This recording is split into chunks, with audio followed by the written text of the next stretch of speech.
Cauliflower for the ear. Our call number is 347-326-9741.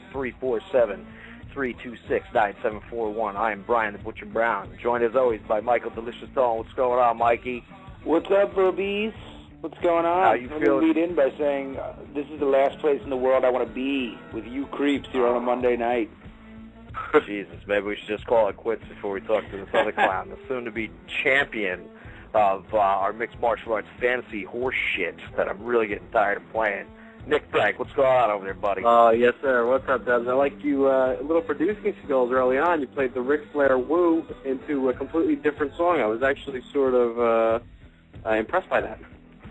It's the least I could do. I actually was going to do a whole lot of work over the weekend and try to set up some things here, but the most I came up with was a little Ric Flair for the lead-in, but because I'm a lazy fuck and can't get anything accomplished. So enjoy that, everybody. That's the most of my production work that you're going to hear the whole time we decide we're going to be doing this thing. God bless America. If you're gonna get nothing else from us, it's honesty. Yeah. I had to be honest. I actually had my sites. I was going to scour the interwebs for things to create, and I just said, I really don't know how to do this, and I don't want to put the effort in. Let me guess. Instead, you wound up looking at borderline illegal pornography? Of course, yeah. Well, I wasn't going to go that far into what I did this weekend, but yes, that's exactly what I did. From the moment I woke up, I watched some football, then went right back to the pornography, got up, pornography, football again. Nice. The American dream. There it is, kids. You can have it if you dream it. Yeah. So I want to do a little gloating. We're going to start off. I obviously have to get into the fantasy numbers. And we actually all did pretty good on Saturday. Really? Dub, you were 3 out of 5, correct, for 22 points. Dolan beautiful. Did very well for himself, 4 out of 5 for 24 points. But this might have been the best fantasy night since we've started. 5 out of 5 correct for 34 fantasy points. Wow. Holy shit. Right now, that sounds... You're a liar. You told me on the phone today you only took the lead by 4. Well, here's what I told you. I told you that I had 30 and you had 20, but I didn't give us... I was giving us 5 points for the decision for Woodley and Sapadine, so you had 24 and I had 34, so we each just got 4 extra points. Well, you could look through it. I had Rockhold decision, that was 5. Lawler, KO first, that was 10. King Mo decision, that was 5. And then Woodley and Sapadine, both decisions, that was 7 and 7. Add them all up, my friend, that's 34 points. Oh, I'm not doubting your integrity at all. I'm just saying I hate you, you're a liar, and I hate myself for believing you, to be perfectly honest. The only reason I can not doubt your integrity is because it's non-existent. Well, it's still close, though. Dubs is just barely breaking the 3-digit mark. You got 100 points. Nice. Solo, the delicious one, so scrumptious. He's in second place with 112, and I got 120. So it's 120 to 112 to 100. We got 6 down, 4 to go. So just in time for the stretch run, I get my comfortable spot right in the lead. It's going to be quick, too, dude. We got 3 coming up in the next 3 weeks. Yeah, I know. They're starting. This year is going to be crazy between Strikeforce and between all the different UFC events with all the Fox shows. I mean, it's literally nearly every weekend there's going to be a show. Love it. Yeah, definitely. It's going to be, I'm sure I'm going to come back. Franco, I mean, I was pretty impressed with your 5 for 5. I think I'm going to have to go and start doing things your way, like actually looking at records, things guys have done in the ring, perhaps some age. I mean, Keith Jardine's, 46? I don't know what I'm doing anymore. I guess I just wanted to see, what? All the ways Nick cheats.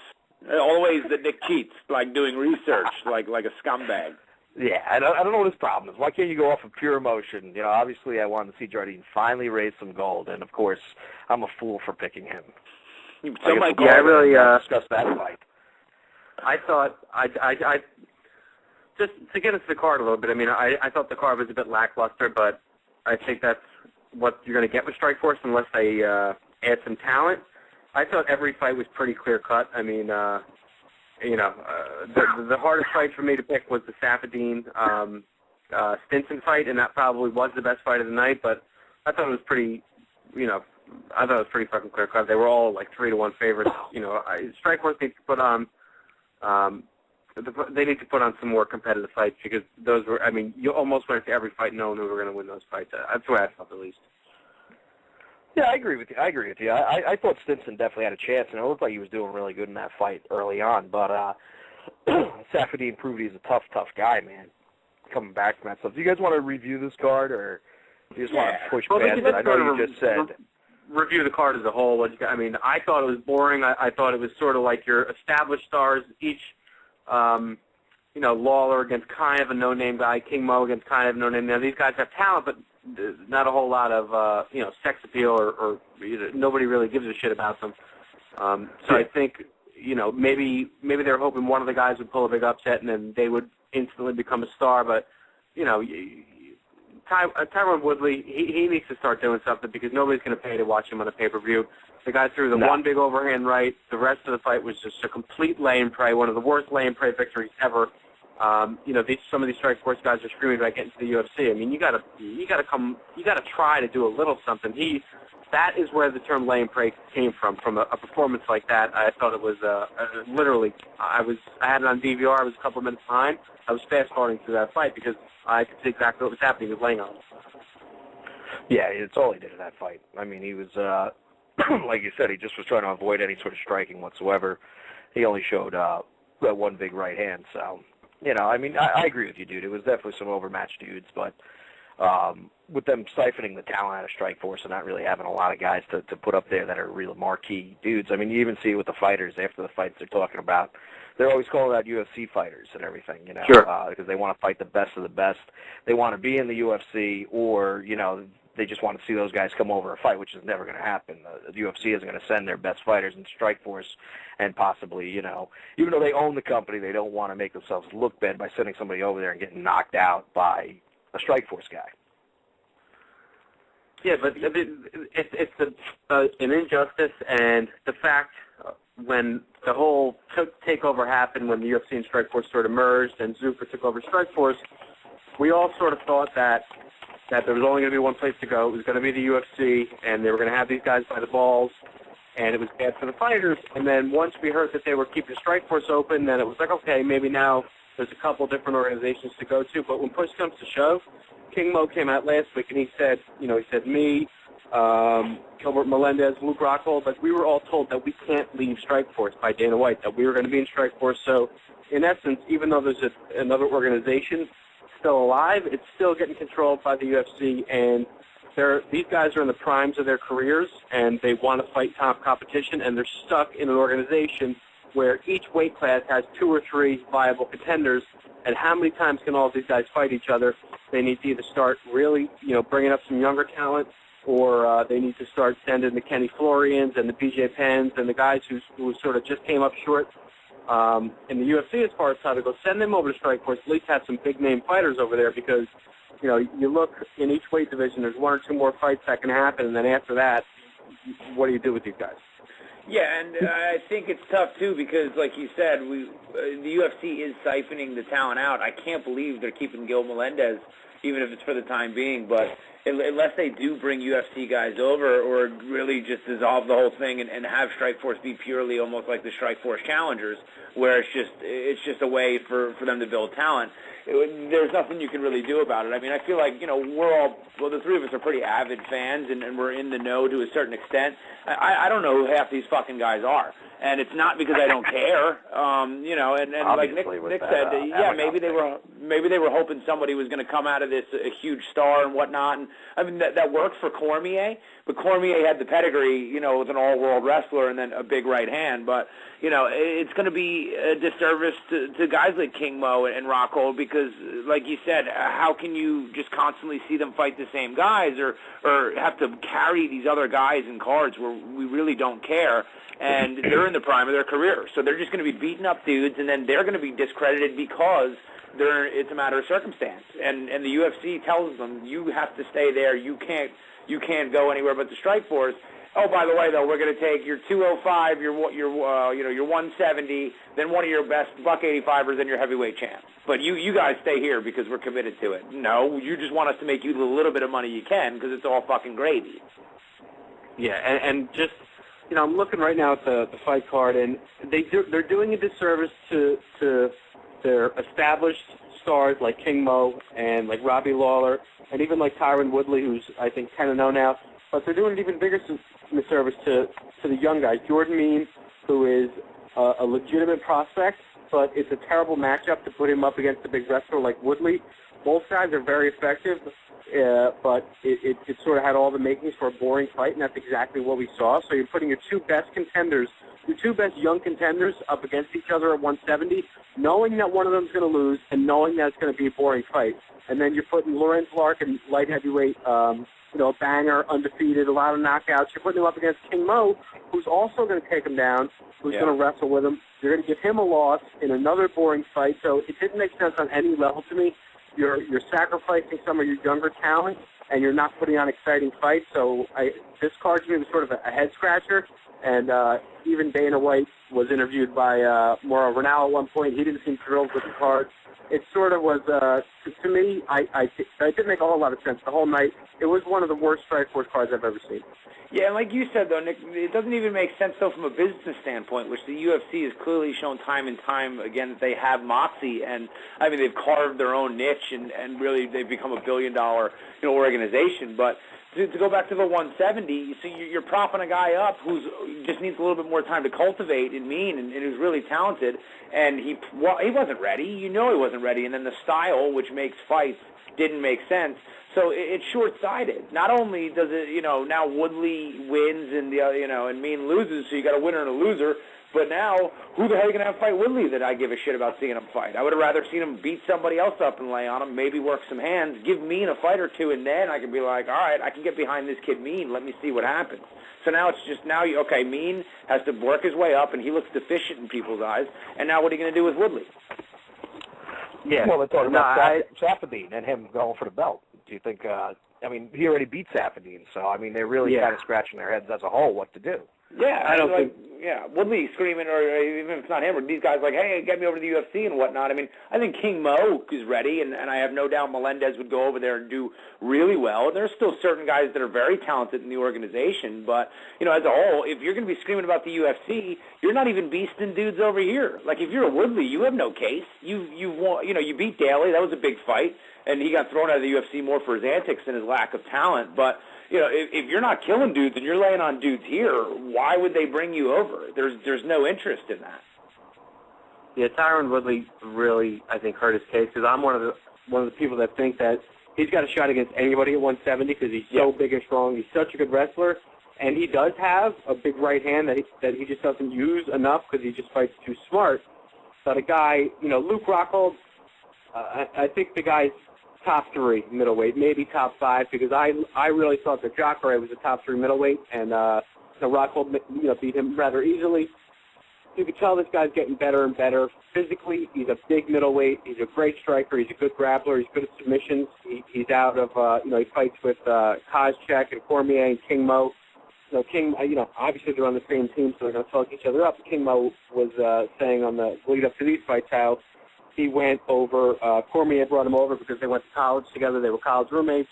And, after King Mo's loss to Cavalcante, he was looking for a new camp, so he wound up going over there. And he was starting to spar. First, he was going to spar with Cormier or something, and Cormier told him before they started training into that camp, like, listen, man, we don't mess around over here. We spar hard. We're not just getting work in. We're really spar hard here, so just make sure you're ready for that. And King Mo said, me and Cormier started sparring, and I was like, this fucking guy's a heavyweight. I'm going to be a lot faster than him. I'm going to pick him apart. And Cormier wound up getting the better of him, beating the piss out of him. So he said he'd come back the next day, and I was like, I see this preppy little white boy, middleweight that I'm going to be sparring with. And I was like, all right, I'm going to get some respect around here because I got the worst of it yesterday. I'm going to really fucking pick this kid apart. And he said Luke Rockhold just lumped him up, and he gained his respect, and they're like real good friends now. And he said no doubt in his mind that, he's the top 3 middleweight in the world. And I really think the more this kid fights, the better he's going to get. But I just don't want to see him waste away over there because they're talking about next for him, either Robbie Lawler or maybe a rematch with Jacare. And I'd like to see the rematch with Jacare. I really would. I think that's going to be a closer fight. I think Jacare underestimated him the first time. So I think both those guys are both top 10. But nobody wants to see Robbie Lawler fight. I mean, Robbie Lawler's got a puncher's chance. He's got bad cardio. He's got decent defensive wrestling, but he's just a brawler. I don't need to see him in a big high-profile fight. He made $150,000 the other night. Robbie Lawler, he was the tops as far as salaries go. King Mo made $95,000, but to me, Robbie Lawler, that flame has sort of died out. I'm not really too interested in seeing him fight top guys because he's just going to get controlled. And that's the other thing, Nick, about these guys being in Strikeforce. These guys aren't getting paid near what UFC guys. And, I mean, it's scalable because you can look and get your mind blown about some of these UFC guys. Like, you see guys who, somewhat of a name, and then, they lose a fight or whatever, and they made, like, $16,000, and they had, they got to pay all their sparring partners and all this other stuff. But due to a matter of circumstance, and they're not getting the money pumped into them like maybe they were when, it was independently owned from the UFC. But these guys have a limited window to make money, period, and they're like, you're going to tell me I can't make money, but you're going to go pay the parent company guys, a ton more money. So why would I be motivated to fight for you? No, I agree with what you're saying, but I was looking. There a couple of them made some money. Like I said, Lawler made $150. King Mo made $95. Luke Rockhold made $95. And then, obviously the guys down the card a little bit didn't make nearly as much, but the payroll for all the fighters was like $541,000. Now, there's no doubt in my mind that they're losing money on that event because you look at the arena and there's maybe, 2,000 seats there, and they weren't all filled, so the gate didn't do anywhere near the amount as the payroll did. The gate probably did, 200,000, 250,000 maybe. There's no pay-per-view numbers, and they're on a flat contract with Showtime, so it's not like they have pay-per-view revenue. So I think even it doesn't seem sustainable. I think that's why it got bought out by Zuffa, and to me, it's like Zuffa's not allowing it to die, but they're also not trying to build it up. It's sort of being left in limbo, and for them to sort of extend the contract with Showtime, I don't know exactly what their plan is here, but it doesn't seem to be making any sense to me right now. Yeah, but the thing is, though, is how are they going to sell out those? When they were just Strikeforce, they were selling out the smaller arenas because they had a separate product. Now with Zuffa taking all the talent and everything, it just really I don't even know why they re-upped the contract because it's literally going to die on the line. That's my point. I have no idea what are they trying to do here. I don't know. Right. That's basically what I'm saying. I mean, just because Rockhold might be a top 10 middleweight, there's no top 10 competition for him. Maybe, like you said, Jacare, but you know what? I mean, he pretty much handled him last time. I don't know if that's going to be any different, but I definitely don't want to see him fight Robbie Lawler, like you were saying, because we know how that's going to turn out. Unless Lawler gets lucky, Rockhold's going to retain that title, and like you just pointed out, he's only making $95,000. That's very underpaid for a champion. So, I mean, they're not going to sell out a place like where were they at? The Mandalay Bay the other night? I don't even remember, but they're not going to sell out. They definitely can't. One of the places, but they have like the small room, then they have the bigger room. Just to go back to what you said, I want to see the Rockhold Jacare fight, but that's one fight. So they fight again. Yeah. Let's say Rockhold wins. So now he's beat him twice. Now what? Who does he fight next? You know what I mean? They're just they don't have any contenders. I don't know Even with the heavyweight Grand Prix, they already announced that they're dissolving the heavyweight division. That all those guys, I mean, are going to be over in the UFC. Griggs is making his debut, I think, next month. Now they're saying after the heavyweight Grand Prix, there's going to be a one-off fight, which I don't even understand why, because there's no belt anymore, and they're talking about bringing Fedor back for that, which that isn't even going to sell either, because I guess, Zuffa was talking about possibly trying to get Fedor back to the UFC, so they're probably just putting him in there to fight the champion of the heavyweight Grand Prix to try to tempt him to come over to the UFC. So, I mean, people probably won't even go and sell out that arena because they know it's a bunch of shit. Nobody knows for what. Yeah, like after this, it's like, great, awesome. What does this do? Win, lose, or draw. Why do I care? It's not going anywhere. Right. I think so. I mean, from Fedor's point of view, I get the feeling that now he wants him in the UFC, or his management wants him in the UFC. I think that the Strikeforce Grand Prix winner, it's either going to be Cormier or Barnett. I don't know if it makes business sense for Strikeforce to give him the kind of money that he might want for a one fight, but I think from Fedor's point of view, if he comes in, if he beats the Strikeforce heavyweight Grand Prix winner, and then all those guys to go to the UFC, it would almost be natural for him to go along with to the UFC as well. But I don't know. And from Strikeforce might think that Fedor is done, so let's bring Fedor in. We'll give our guy one more big win before we bring him up to the UFC, so we'll get a lot of hype behind him coming off a win off Fedor. But, if Fedor goes in and knocks fucking Cormier out or something, he's just without that whole hype train they just built. Oh, exactly. Yeah, exactly. Yeah. It doesn't make a lot of sense. Any of the moves they're making don't make any sense whatsoever. But the other thing, and if they're going to try to build... To bring it to that point, though, like, for like a Rockhold or somebody, like, what happens if he gets caught by somebody who isn't Souza or even a Lawler? And it's like, oh, awesome. Now we don't even care about this guy, and it doesn't mean anything if he gets caught. Anybody can get caught, and it's a lose-lose. He gets caught, and then he has no validity, or he doesn't, and he just doesn't get better. He's only going to get better because of who he trains with and all those guys. But he's going to waste his whole career basically just beating up on dudes that he can beat with one arm behind his back. Yeah, these guys are going to start the Gilbert Melendez and Luke Rockhold mainly. Probably the two guys who really are on there. And King Mo, to a certain extent, I still think King Mo can get a little bit better. I mean, they can all get better, but I don't think King Mo's quite there yet. But those two guys, man, they're going to they got to really start, I think Rocco was trying to be classy, and he said, I think he understands that he's stuck in Strikeforce for the time being. So after the fight, he sort of just said, listen, I want to fight the best in the world. I'm happy to be in Strikeforce, but why don't you bring some of those UFC fighters over to our show and let me fight them, because I want to fight top competition. So without really ruffling too many feathers and really taking a big shit on Strikeforce, instead of saying, I want out of here, I want to go to the UFC, he's saying, listen, I'm here, I'm the champion, but bring me some good competition, and I'll fight him in the Strikeforce cage.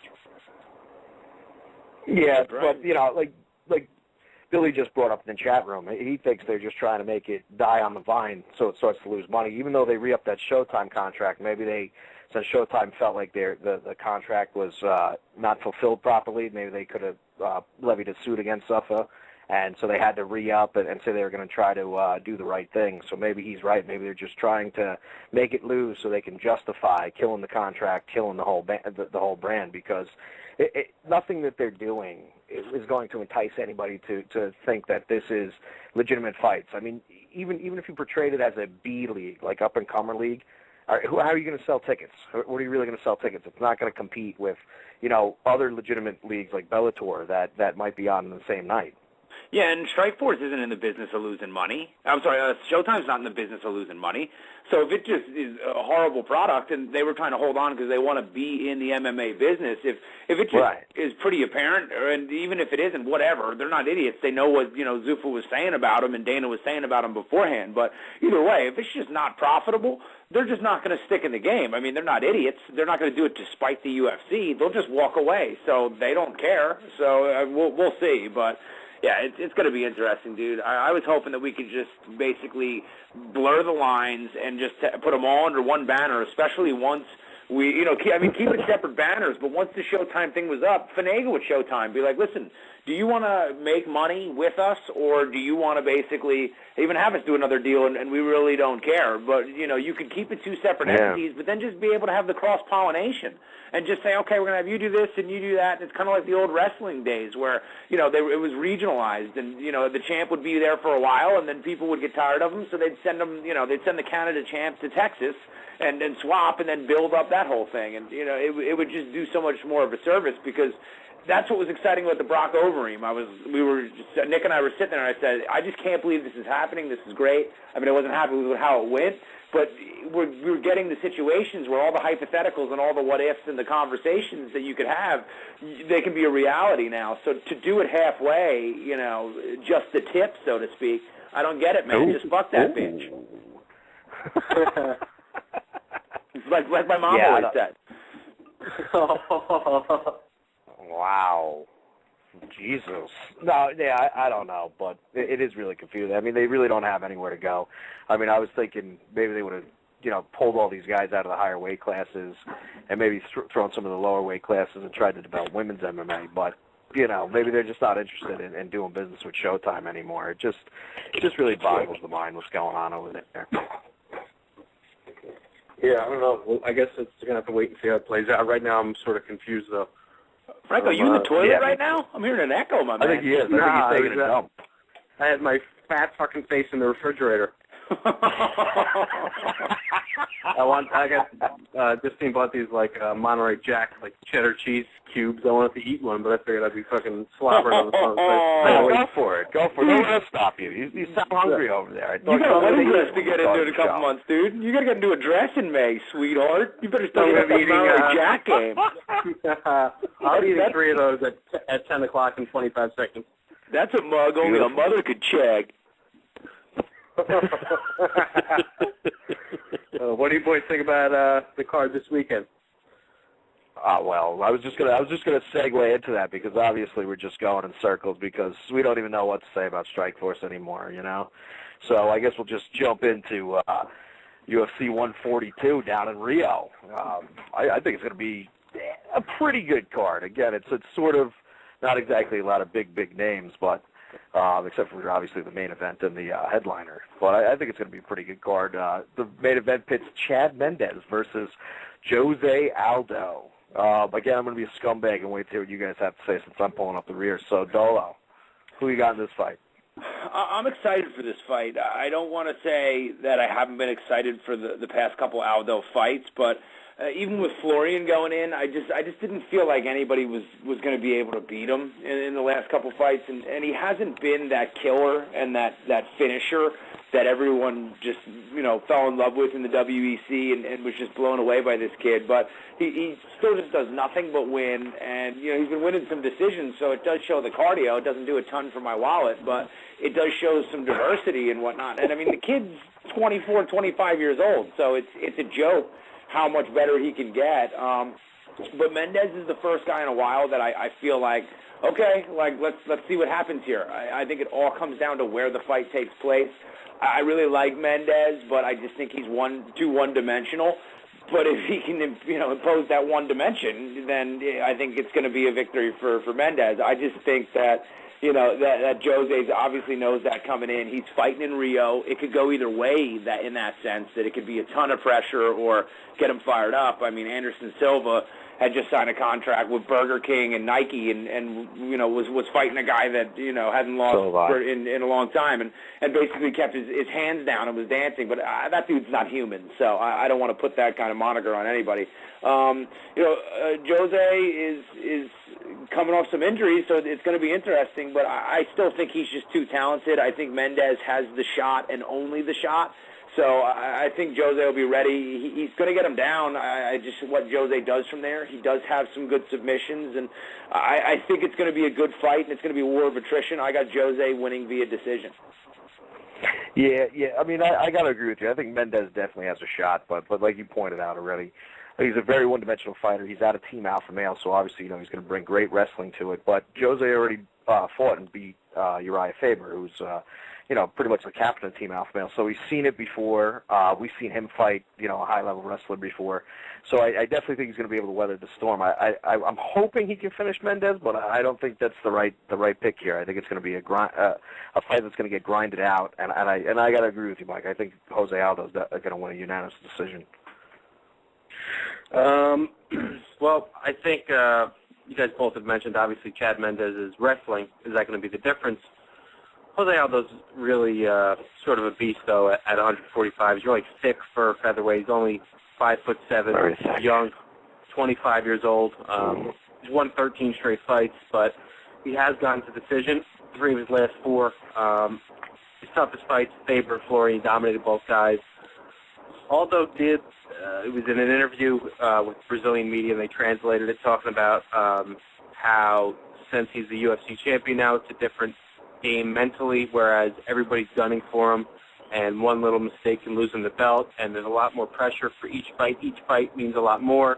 Each action within the cage itself means a lot more, and he actually sort of finished the interview up by saying, look at a guy like GSP. He's been the champion forever. He doesn't finish people, and that's fine with me. So I think he's sort of admitting that he's been fighting a lot safer and that he's probably going to continue to do so. But, I don't know if Chad Mendez is going to put the pressure on him. He's going to want to get in close to him and take him down. He's sort of new to the game, though. Mendez has only been fighting for a little over 3 years. It doesn't have a lot of huge wins. He beat Cub Swanson, Michihiro Omagawa, probably his 2 biggest wins, but he hasn't fought the top guys like Jose Aldo. But Aldo's never faced a wrestler like him, but Aldo is really strong. He's athletic enough to keep the fight on the feet for as long as I think it's going to take, and I have Jose Aldo, 3rd-round knockout. Wow. You think he's going to knock him out, Franco? Billy kind of agrees with you. Billy picked Jose in the second stoppage, so, I would love to see it, because I'd love to see that exciting fighter we were seeing earlier in his WEC career when he was just knocking dudes out as he was like a freight train going for the title. But I don't know. I think he's going to come in and, with the wrestling and everything, he's going to play it a little bit safe and just try not to be held down. Yeah, I don't think he's going to come out guns blazing, but I just think that Mendez is going to be coming forward the whole time, pressuring him. He's just going to be able to counterpunch him, and not even saying it's going to be one big punch, but I just think he's going to finish him. Just because I don't see. Listen, I think if the fight goes 5 rounds, it probably is going to favor Mendez, because if they go 5 rounds, that means Mendez is probably getting him down and grounding him out, because they're not boxing for 5 rounds. If they're going to do that, then Aldo's going to finish him, I think, at some point. But so I don't think it's necessarily going to be an easy win for Aldo. I think Mendez is going to have his moments, but I just think their styles match up to where Aldo's going to finish with. And that's always the X factor too, with, like you said, once you get to the UFC, and maybe it's even harder for guys like Jose, to where, GSP fought on the local circuit and climbed the ranks and came into the UFC as a young kid and then got that belt. I mean, so Jose's had a strap in a different organization when maybe the volume was turned down as far as, the money and the attention and things like that. So it's a dangerous game to play, though. I understand you want to hold the belt and you just don't want to lose it. But, to go from a striker and just a pure finisher to a guy who's just trying to point people out is not easy to do. GSP's the template. I think what GSP has done, although he has changed his game, and now all of a sudden his wrestling is the strongest part of his game, which is insane because he had really never wrestled growing up. But it's tough because you don't want to lose it, but GSP's still very hungry, and he's constantly learning and constantly a student of the game. And as long as Aldo can continue to do that, I think he'll be all right. But I don't think like a Matt Hughes got complacent, but I just think he was beating dudes up for long enough that he just started to believe his own hype. There's just nobody who can finish me, and then all of a sudden this kid came in GSP and absolutely beasted him. So it's going to be tough. It's a tough line to walk, and they are human. And when you have had the strap for so long, you get up for these fights. But you got to remember, it's like when you're a Duke or you're the Patriots or something. You are always, or in Green Bay now, you are always getting someone's best shot. Soon to be the Niners. And they haven't been, like they've been playing it at people every week and getting the best shot. And the week before, maybe the team they're playing or the guy they're fighting is, basically just like, I'll just focus on that one. So I think it's tough. It's tough to compete at that level at all times when you're just getting everybody's absolute best outside of, a Jake Shields sackless against GSP. But you're going to tend to see how I did that? You see what I did there? But you're going to get people's best shots, so it's tough, man. And then he's going to go fight at home. It's going to be even more pressure. But I just don't think Mendez is the guy to do it unless he literally just takes him down every round and lays on him, and they can't even give it to Jose because I think if they can, they're gonna in Brazil. Yeah, I agree. Go on. Speaking of the Packers, did you see the dude's the offensive coordinator's son, 21-year-old son, was found dead today? Was he found dead? I knew he went missing. What happened? Yeah, they found his body in the river. Holy shit. They don't, you know what? I know this isn't really MMA, but basically what happened, the offensive coordinator for the Green Bay Packers, his kid went missing last night, or Sunday night. He was out with his friends. They left him at a bar. He called them at like 2 a.m., and nobody had heard from him for a while. They were out looking for him. And there were all these news stories all over the place, and everybody was like, praying for him to come back, and they wound up finding him dead. Like, the guy was a fucking child molester. Like, he had prior convictions from when he was, like, 19 for, like, molesting 2 little girls. And, like, even in some of the articles, they put, like, a footer at the bottom, like, Michael whatever was arrested a couple years ago for whatever, yada, yada, yada. But, like, they always make these, like, it's a sports story now because the guy's the offensive coordinator for the Packers, and they're going to try to probably rally around this guy for the game against the Giants on Sunday, and it's going to become a big story. But the bottom line is he's a fucking child molester, and I don't really give a shit that he's dead. So I don't want to. I don't need him. No, I'm serious. I don't need. I don't need this guy to be. I don't need him to be glorified. I'm not sure if they're going to do it because he's a fucking child molester. So I don't know how big of a story they can really make out of it. But I'm just I don't want to hear it all week. But now I really hope the fucking Packers lose. If they try to like rally around the coach, then. You know what? They're fucking whatever. He's a child molester. So for anyone, was this guy a child molester though? Yeah, he was. Well, you know what, dude? I was going to say, so since it's poignant, since next November there's an election, for anybody who is interested in just straight slitting the throat of a child molester the second a conviction happens, and if Franco's president, I'd say even just an air of suspicion gets thrown out there that you're a child molester, vote for Nick Frank because he will fucking end you. I'm reading these articles on the ESPN and stuff, and all the comments below are like, thoughts and prayers are with your family, coach. Hope you find them. Hope he comes home safe. Hope he comes home safe. And then every once in a while, like, there was like people like me that were just like, did anybody else see the last time that the guy's a child molester? Like, who gives a shit where he is? Oh, yeah, I'm not glorifying the child molester thing. I get it, dude. I mean, I wasn't rooting for him to show up in the river. I could either way. Maybe I'm as much of an animal in a different sense, because either way, I could give a hot fuck, to be honest. It doesn't really matter. It's the disintegration of this country. It's the disintegration of the media. All that's going to happen is they need a fucking story. So it doesn't matter what's right, what's wrong. This will be the big fucking story of the week. And, they get their ratings, and there's no fucking, you can't, everything's so politically correct, yet there's no fucking morality. So nothing makes any sense. Franco, preach about my paper like a Creflo Dollar. Jacobs. What's that? Big Doll said he still likes that kid better than Brandon Jacobs. That's awesome. Franco on his soapbox here. No, it's whatever. I'm getting a little rant on. It's a slow MMA week. I'm doing my political rant. I think Franco killed him. I would like the investigation to come from Green Bay. My question for you is, where were you the other night, sir? Because it sounds like you got a pretty big motive to end this little kid. Oh shit! Whatever. If it turns out, I won't be lighting any candles this weekend for this fucking pervert. What? I might light one for you. Jesus, you're going to hell. Dude, it's just fucking horseshit. Like, you better watch your mouth, dude. He's going to be waiting for you. Lucifer's going to send him to the gate to get your ass. Whatever. My goodness, well, Jesus, Franco. I see you're upset over there, so I want to turn the corner here and get your mind back on some MMA. Because the fight that I'm looking forward to the most on Saturday to watch is this one. Because I know you would love to blow Anthony Rumble Johnson. So I want to know your feelings on Vitor the Phenom Belfort fighting Anthony Rumble Johnson, your boyfriend. You call him Black Anthony Johnson, by the way? Yeah. This guy had a sandbox. I mean, he's the biggest racist here. He's burning crosses in his front yards. Jesus Christ. Yeah, it's cool to be a racist. You just can't touch kids and be a racist. According to the strength doctor. At least I'm upfront about my bigotry. I am who I am. Oh, did you guys hear that? Hold on a second. Before you even answer my question, we got a phone call. You're on the air. What's going on? Yo, what's up? Oh, no. Hey, nice. I'm real mad at you guys. You stole my thunder. I was just going to ask Nick if this guy was also black, too, as much as he hates him. Anthony Johnson. But you guys already brought it up before I could get it out there. Oh, my God. Sorry. So is it black Anthony Johnson versus Brazilian Vitor Belfort? Is that the way Nick knows what fight it is?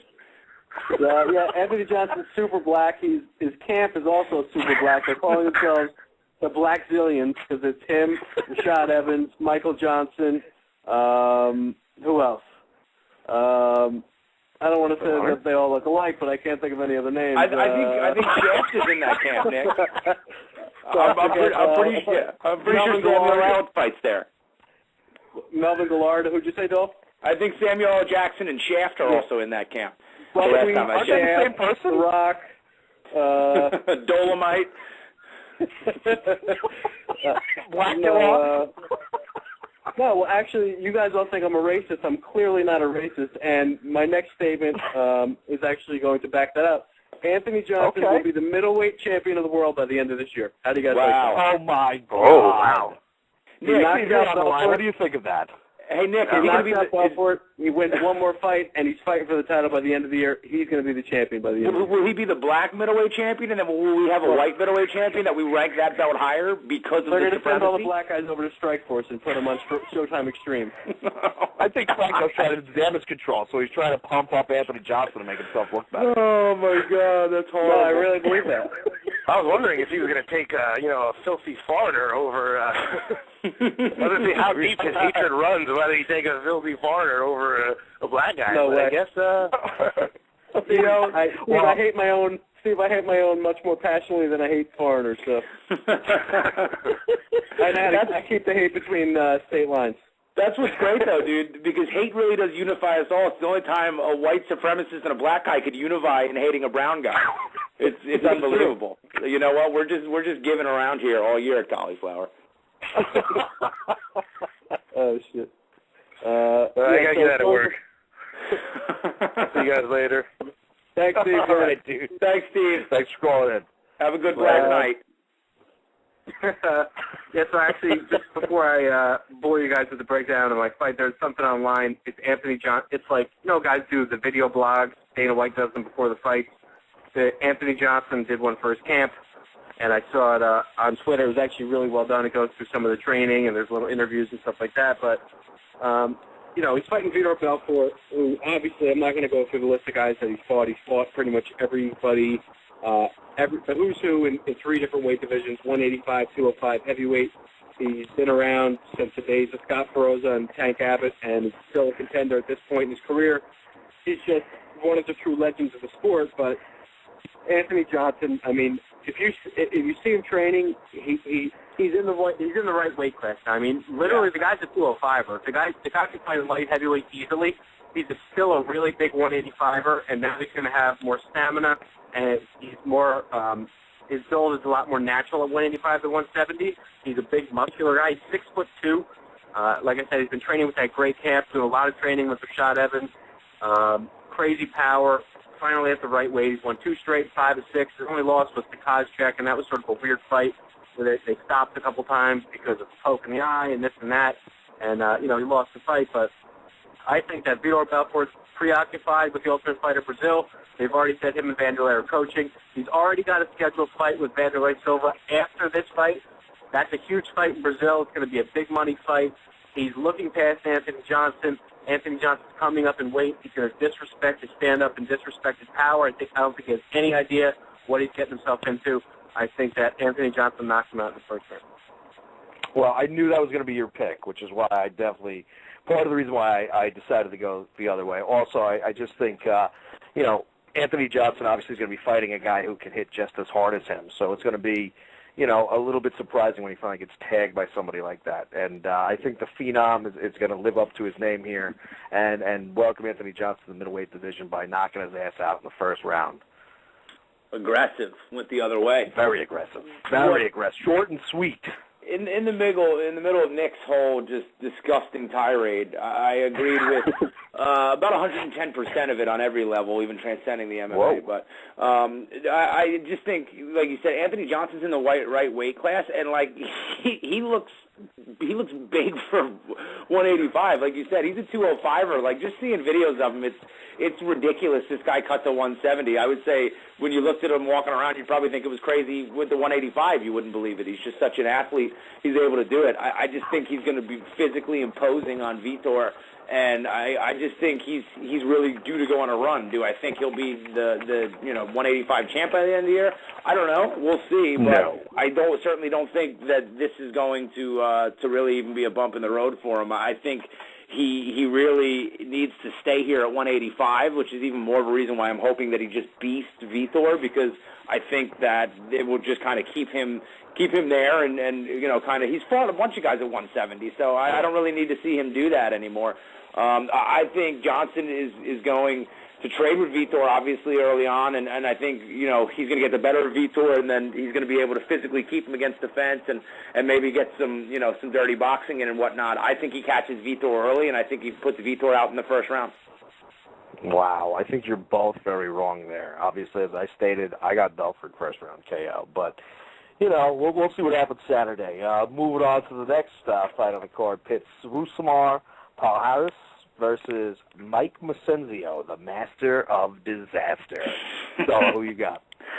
Palhares is very skilled, and he's a good fighter. He's 6-2 in the UFC. He's shown he can be successful. I mean, it's always mental, not physical with him. And I mean, he's fucking mental. That's the main reason it's mental. It's just always something with him, whether it's stopping fighting and claiming Mark Hart was greased up and then getting put out at that point, refusing to let go of the submission and claiming he had no idea, even though the ref was borderline dropping Macho Man Randy Savage, R.I.P., elbows on the dude to tell him to get off the leg, and he was still cranking. And then you saw that thing in the pancreas. No, take it easy. Yeah, I'm on a tirade like Franco without all the bigotry. So, sorry if I'm boring you guys. I'm still cranking over here, too. Don't worry, guys. Archie Bunker will be next, a.k.a. Nick Sprague. Big Dog just said Al Sharpton on line 2. Pick up. I think Palhares is he's only lost 2 fights. Like I said, he lost to Mark Hart when he stopped fighting and had him in a tough position, and he lost to Dan Henderson. So take a number as far as that's concerned. Macenzio is definitely, he's a game fighter, but I mean, he's 2-3 in the UFC. I mean, he's lost to CB Dalloway, but I mean, he's legit since he lost to CB. But I think that Paul Harris is gonna, probably go home with his leg, literally, in his bag, and get it through customs because nobody wants to mess with this dude. He's huge for the weight class. I think he's got Macenzio pretty early. I got Paul Harris first round submission. Yeah, I think that's pretty good. Good pick. Like you said, he is a mental case, but he is gigantic for the middleweight division. He's definitely one of the better submission guys in the middleweight division. But Macenzio is definitely skilled on the ground too, but I just don't think he's as skilled as Palhares. And plus, I think if they hit the mat, if he gets a little overconfident, Palhares is going to make him pay for it. And plus, he's strong enough to pull off submission from any angle. I agree with you on the outcome. I just got a different round. I got Palhares winning second round sub. Okay. Yeah, I think you guys are both right on. As far as Palhares is obviously incredibly thick, but he's only 5'8", so I think a guy like that. I mean, he's obviously naturally that thick. He probably would lift some weights, but I don't know. Could he get to 170? I mean, 5'8" is really short for that division. I think he's sort of, I don't know. I think it's counterproductive at certain points to be that muscular, but I'm not sure if that's natural or what his training regimen is. But like Dolan said earlier, he lost to Nate Marquardt and Dan Henderson in the UFC, both top contenders. He's really legit. Macenzio's fought at 185 and 205. He sort of bounced back and forth. Great wrestler, solid submission game. 3 losses in the UFC, though, to CB Dalloway, Brian Stan, and Krzysztof Szynski. So it seems like whenever he takes a little bit of a step up in competition, he seems to have lost those fights. And he's fighting out of Paterson, New Jersey, just like Victor Cruz that I had to hear about 7 times during the Giants game that he's playing at Paterson, New Jersey. I don't know why is he the only player that they have to tell you his hometown 20 times. If he's from Paterson, we get it. Because of the story, Nick. Then he took his talents to UMass, the football powerhouse, UMass. That is the powerhouse. It's like, who gives a shit? I don't care where he's from. I think Vicenzio should try to keep the fight standing, but I think he's gonna. Fighters seem to levitate towards their comfort zone. I think his comfort zone is the ground.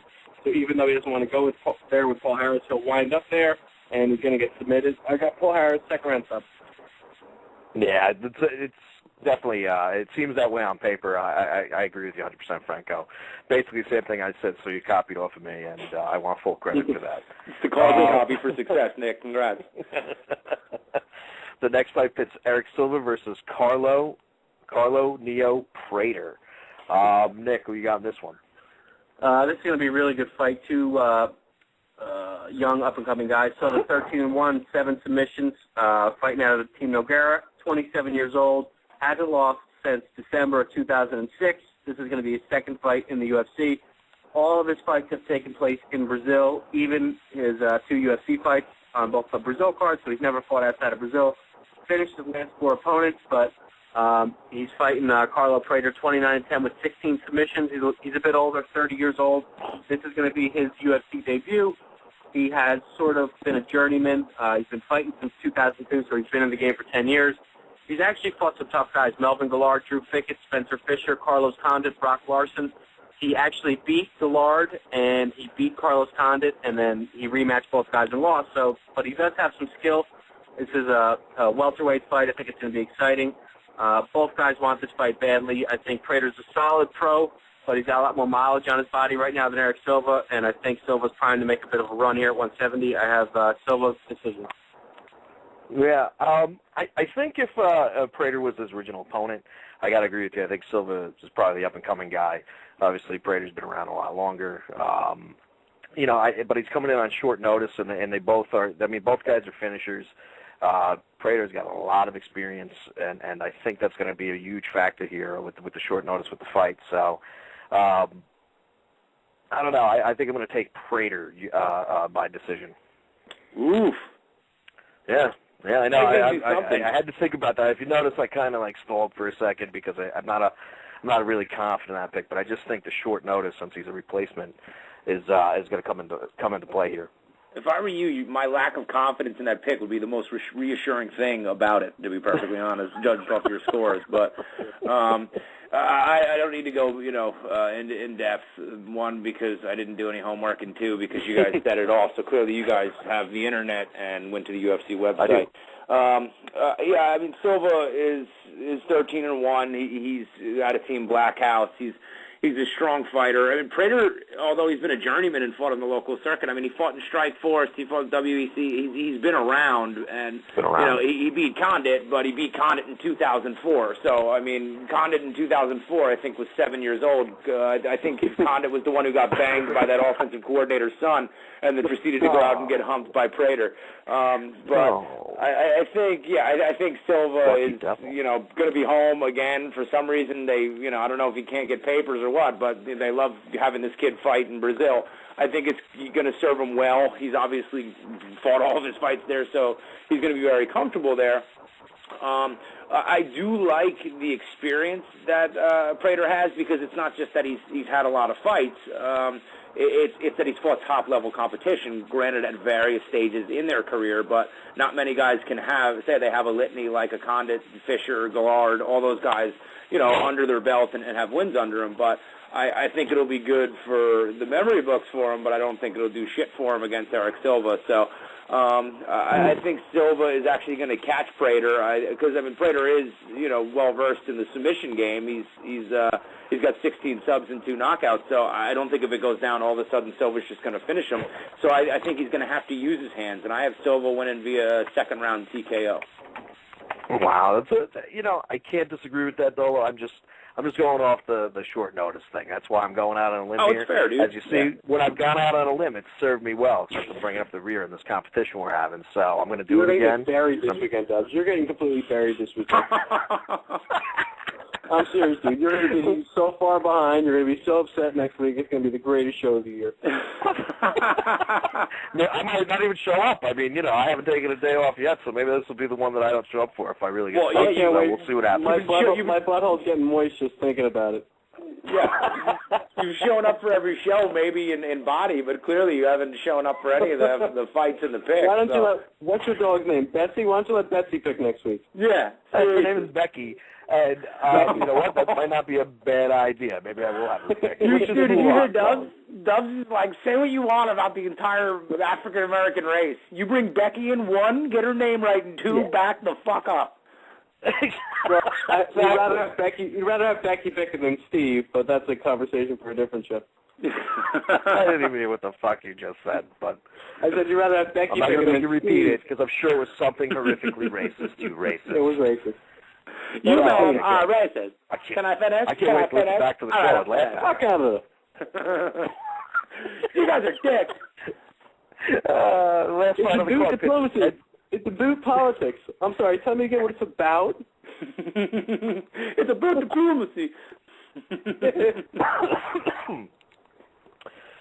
Well, all right then. Last fight on the card. It's Edson Barbosa versus Terry Adams. Franco, who you got? I think it's going to be a good fight. Barbosa 9-0 from Rio de Janeiro. Finished his first 6 fights in the first round. Defeated Ross Pearson his last time out. I think he's a legit contender against Terry Adams. He's been around forever. He's actually been fighting in the UFC since UFC 70 in 2007. He's only 26 years old.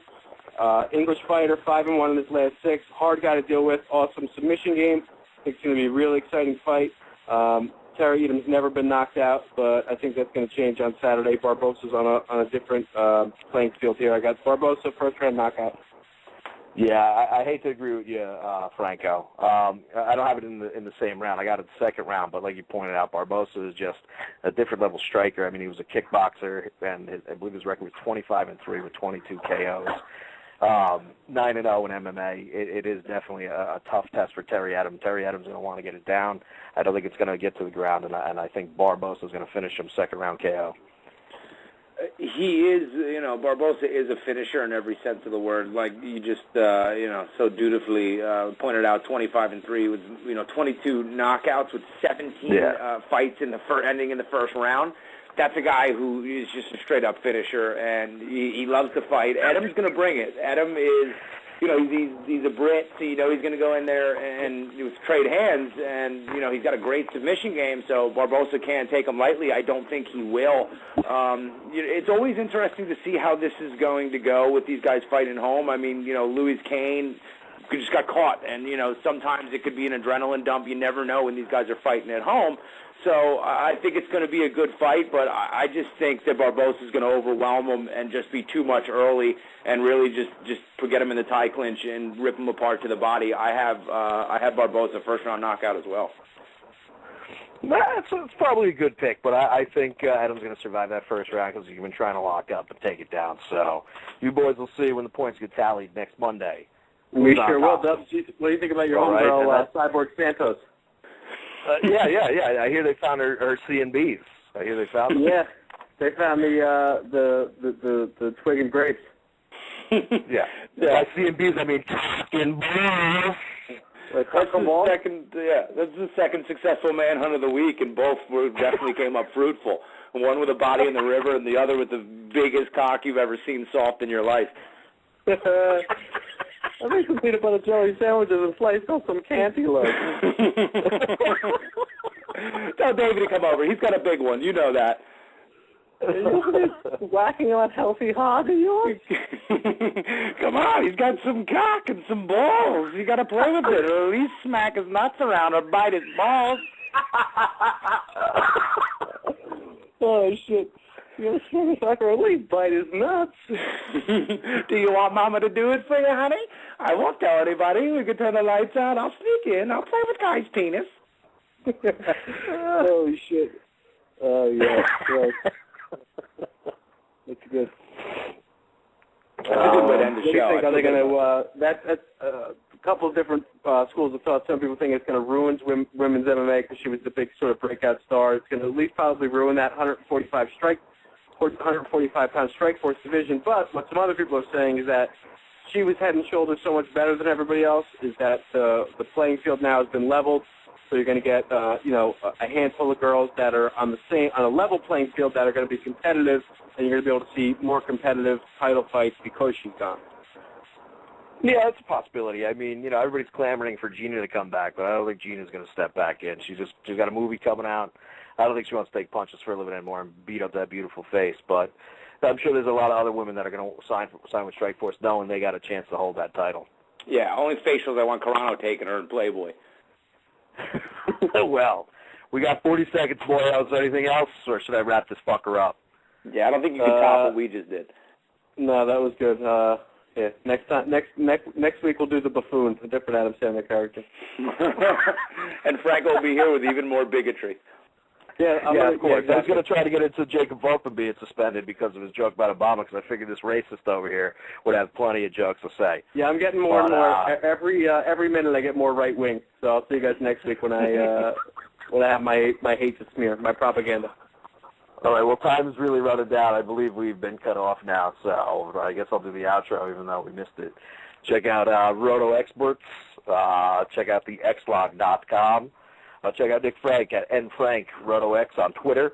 Check me out, Cauliflower, the number 4 ear on Twitter. And jerk off to Mikey Dolo's photos on Facebook. I believe you can find him at Michael Dolan. Anything to say, boyos? No, man. Just looking for new running mates since my man was found in a river. Yeah, no more.